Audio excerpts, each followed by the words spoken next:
विजय कुमार पात्र, सहकारी शिक्षक, सिद्ध मर्चाणी विद्यापीठ माणती, मार्साई ब्लॉक, जिला केन्द्रापड़ा। आज मु 10वीं श्रेणी माध्यमिक व्याकरण बही वाक्य एवं वाक्य प्रकार भेद संज्ञा विषय आलोचना करिया जाउछि एवं प्रथमे मु कहवा चाहे आमे वाक्य क्या कहवा। उदाहरण स्वरूप मु कहिपारे राम गोटे भल पिला। तेणु ये जो वाक्यटी चारोटी पद अच्छी, राम गोटे भल पिला, चारोटी पद अच्छी एवं ये पद गुड़िक कर्ता कर्म क्रिया अनुसार सज्जित रही। तेणु वाक्यर संज्ञा होछि एक बा एकाधिक पद मिलित होई मनर भाव पूर्ण रूपे प्रकाश कले ताहाको वाक्य कहा जाए एवं अन्य अर्थ कहले वाक्य केते गुड़िए पद को सज्जित करी कर्ता कर्म क्रिया अनुसार तार अर्थ बुझा जाए एवं ताहा मनर भाव पूर्ण रूपे प्रकाश करता है। ये भाव वाक्य रूप दुई प्रकार एवं प्रथमटी होउछि गठनात्मक रूप एवं अन्यटी होउछि प्रकार्यात्मक रूप। गठनात्मक रूप दृष्टिकोण आमे वाक्य को चारि भाग व्यक्त करिबा। एक सरल वाक्य, यौगिक वाक्य, जटिल वाक्य एवं मिश्र वाक्य। से भाव में प्रकार्यात्मक रूप हिसाब से आमे वाक्य को 5 भाग व्यक्त करिपारिबा। प्रथम होउछि विवृत्ति सूचक, जाको आम इंग्लिश रे डिक्लारेटिव सेंटेंस कहउछंती। द्वितीयतः आदेश, अनुरोध, उपदेश, आदेश सूचक वाक्य, जाको आम इंग्लिश रे इम्परेटिव सेंटेंस कहउछंती। 3 रे प्रश्न सूचक वाक्य, जाको इंग्लिश रे आम इंटरोगेटिव सेंटेंस कहउछंती। 4 रे विस्मय सूचक वाक्य, जाको आम एक्सक्लेमेटरी सेंटेंस कहउछंती एवं 5 रे नास्ति सूचक वाक्य, जाको आम नेगेटिव सेंटेंस कहउछंती। तेणु ये भाव में वाक्य रूप को दुई भाग व्यक्त करा जायछि। मु विशद भाव गठनात्मक दृष्टिकोण एवं प्रकार्यात्मक रूप वाक्य गुड़िक कौन से विषय आलोचना कर। सरल वाक्य प्रथमे क्या कह जाए, तार संज्ञा कौन। सरल वाक्य होछि जो वाक्य गोटे मात्र समापिका क्रिया थी थाए ताको कहबा सरल वाक्य। यथा उदाहरण कहबी, राम जड़े शिक्षक। तेणु आ गोटे वाक्य मत हो से दरिद्र मानू साहाय्य करते। एथिरे गोटे गोटे समापिका क्रिया अच्छी। यथा इंग्लिश रे जदि कहबा राम इज ए मनकर टीचर, इज समापिका क्रिया कहते इंग्लिश रे फिनाइट वर्ब।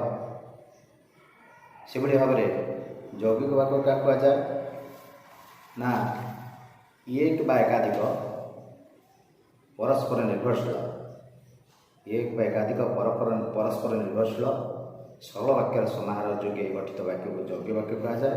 अन्य अर्थरे कहले परस्पर ନିର୍ଭରଶୀଳ ଦୁଇ ବା ତତୋଧିକ ସରଳ ବାକ୍ୟର ସଂଯୋଗରେ ଯେଉଁ ବାକ୍ୟ ଗଠିତ ହୁଏ ତାକୁ ଯୌଗିକ ବାକ୍ୟ କୁହାଯାଏ। ଏବଂ ଯୌଗିକ ବାକ୍ୟ ସାଧାରଣତଃ ଆମେ ଓ, ଏବଂ, ମାତ୍ର, କିନ୍ତୁ, ପ୍ରଭୃତି ଇତ୍ୟାଦି ଅବୟବ ଦ୍ୱାରା ଆମେ ଏ ବାକ୍ୟ ଗୁଡ଼ିକୁ ଯୋଡ଼ି ପାରିବା। ଯଥା ରାମ ଓ ମୁଁ କଟକ ଗଲୁ। ସେମିତି କରିବା ଆଉ ଗୋଟେ ବାକ୍ୟ ଉଦାହରଣ ଦେଉଛି। ରାମ କଟକ ଗଲା କିନ୍ତୁ ବାରବାଟୀ ଦୁର୍ଗ ଦେଖିପାରିଲା ନାହିଁ। ସେଭଳି ଭାବରେ ଜଟିଳ ବାକ୍ୟ କାହା କୁହାଯାଏ? ଦୁଇ ବା ତତୋଧିକ ପରସ୍ପର ସାପେକ୍ଷ ଖଣ୍ଡ ବାକ୍ୟର ସମନ୍ୱୟରେ ଗଠିତ ବାକ୍ୟକୁ ଜଟିଳ ବାକ୍ୟ କୁହାଯାଏ। ଏହି ବାକ୍ୟରେ ଗୋଟିଏ ଥିବ ପ୍ରଧାନ ବାକ୍ୟ ଆଉ ଗୋଟିଏ ଥିବ ଅପ୍ରଧାନ ବାକ୍ୟ ହେଲା। ଯଥା ମୁଁ ଯେତେବେଳେ ଘରକୁ ଆସିଲି ସେତେବେଳେ ସମସ୍ତେ ଶୋଇପଡ଼ିଥିଲେ। ଗୋଟେ ବାକ୍ୟ କହୁଛି ମୁଁ ଯେତେବେଳେ ଘରକୁ ଆସିଲି ସେତେବେଳେ ସମସ୍ତେ ଶୋଇପଡ଼ିଥିଲେ। ତାହେଲେ ମୁଁ ଯେତେବେଳେ ଘରକୁ ଆସିଲି ସେତେବେଳେ ସମସ୍ତେ ଶୋଇପଡ଼ିଥିଲେ। ତାହେଲେ ଯେତେବେଳେ ହେବ କ'ଣ? ଅପ୍ରଧାନ ବାକ୍ୟ। ସେତେବେଳେ ସମସ୍ତେ ଶୋଇପଡ଼ିଥିଲେ ପ୍ରଧାନ ବାକ୍ୟ। ତାକୁ ଇଂଲିଶରେ କହନ୍ତି ମେନ୍ କ୍ଲଜ୍ ଆଉ ସବଅର୍ଡିନେଟ୍ କ୍ଲଜ୍ ବା ଏମ୍ସି ବା ଏସ୍ସି। ତାପରେ ହେଉଛି ଚତୁର୍ଥ ଟାଇପ୍ ବାକ୍ୟଟି ହେଉଛି ମିଶ୍ର ବାକ୍ୟ। ଯଥା ଯେକୌଣସି ବାକ୍ୟର ସମନ୍ୱିତ ରୂପକୁ ମିଶ୍ର ବାକ୍ୟ କୁହାଯାଏ। ଆଚ୍ଛା, ଉଦାହରଣ ସ୍ୱରୂପ ମୁଁ କହିପାରେ ଯେ ଯେଉଁମାନେ ନାଚ, ଗୀତ ଏବଂ ବାଜା ଇତ୍ୟାଦି ବାଜା ବାଜିବା ଇତ୍ୟାଦି ଦେଖିବା ପାଇଁ ଆସିଥିଲେ ବା ଯେଉଁ ଦର୍ଶକମାନେ ଆସିଥିଲେ ଜେଜେ ସେମାନଙ୍କୁ ଉପଯୁକ୍ତ ଚୌକିରେ ବସାଇଲେ ଏବଂ ସେମାନଙ୍କୁ ଯଥାରୀତି ବା ଯଥାଶକ୍ତି ଭୋଜନରେ ଆପ୍ୟାୟିତ ମଧ୍ୟ କଲେ। ଏଠି ତିନୋଟି ବାକ୍ୟର ସମନ୍ୱୟରେ ମିଶ୍ର ବାକ୍ୟ ହେଉଛି। ପ୍ରଥମ ହେଉଛି ଜେଜେ ସେମାନଙ୍କୁ ଚୌକିରେ ବସାଇଲେ ହେଉଛି ସରଳ ବାକ୍ୟ।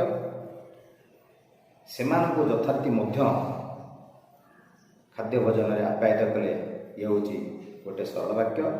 କିନ୍ତୁ ଯେଉଁମାନେ ନାଚ, ଗୀତ ଆଉ ବାଜା ହେଲା ବାଜୁଥିଲା ଯେଉଁ ଦର୍ଶକମାନେ ଦେଖିବାକୁ ଆସିଥିଲେ ସେଗୁଡ଼ିକ ସେ ବାକ୍ୟଟି ହେଉଛି ସମ୍ପୂର୍ଣ୍ଣ ହେଲା ଅସମ୍ପୂର୍ଣ୍ଣ ଯୌଗିକ ବାକ୍ୟ ବା ଯୌଗିକ ଅସମ୍ପୂର୍ଣ୍ଣ ବାକ୍ୟ।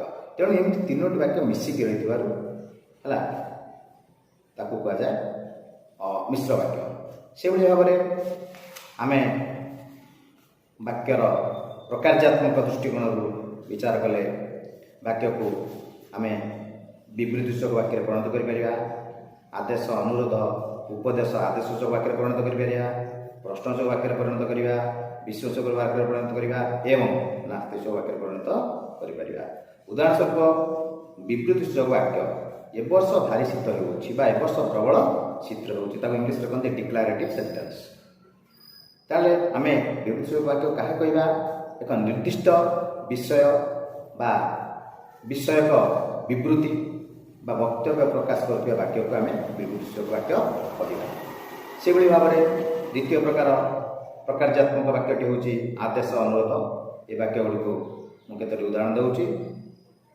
ମନେକର ମୋତେ ଦୟାକରି 10 ଟଙ୍କା ଦିଅନ୍ତୁ।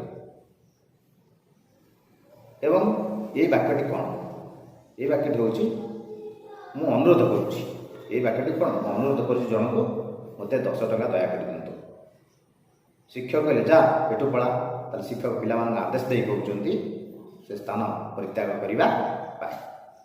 ସିମିଲାରଲି ପ୍ରଶ୍ନସୂଚକ ବାକ୍ୟ କାହାକୁ କହିବା? ତୁମେ କେବେ ଆସିଲ? ତୁମର ନାମ କ'ଣ? ବା ଆଜି କେତେ ତାରିଖ? ତାହେଲେ କୌଣସି ପ୍ରଶ୍ନର ସୂଚନା ପ୍ରଦାନ କରୁଥିବା ବାକ୍ୟକୁ ପ୍ରଶ୍ନସୂଚକ ବାକ୍ୟ କୁହାଯାଏ। ତେଣୁ ଆମେ ଏ ବାକ୍ୟ ଶେଷରେ ପ୍ରଶ୍ନବାଚକ ଚିହ୍ନ ଦେବା ଏବଂ ତାହା ବୁଝାଉଥିବ ଏକ କୋଶ୍ଚିନ୍ ବା କୋଶ୍ଚିନ୍ ମାର୍କ, ଯାହା ବୁଝାଉଥିବ କାହାକୁ ପଚରାଗଲା, କ'ଣ, କିଏ, କାହିଁକି, କେଉଁଠାରେ, କିପରି ଇତ୍ୟାଦି ଇତ୍ୟାଦି ବୁଝାଉଥିବ।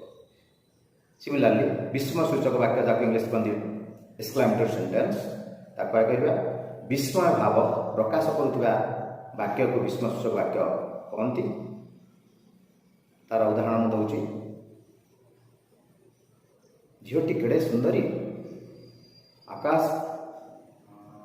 केते सुंदर, बा फूलटी केड़े सुंदर, ताले विस्मयसूचक चिन्ह शेष दबा एवं ये वाक्य गुड़ाक जेहेतु विस्मय भाव प्रकाश करुच्छी।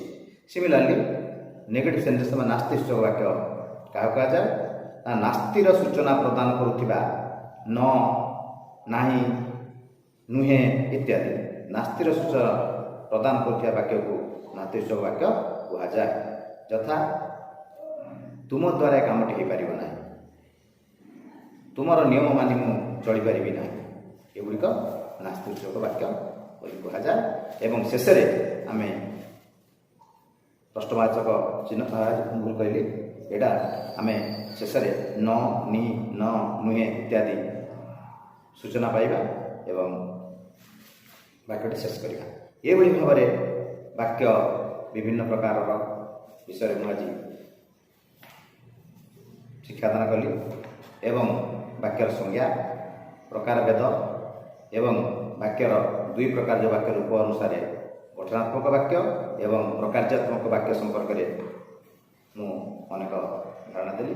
एतिक मु शिक्षादान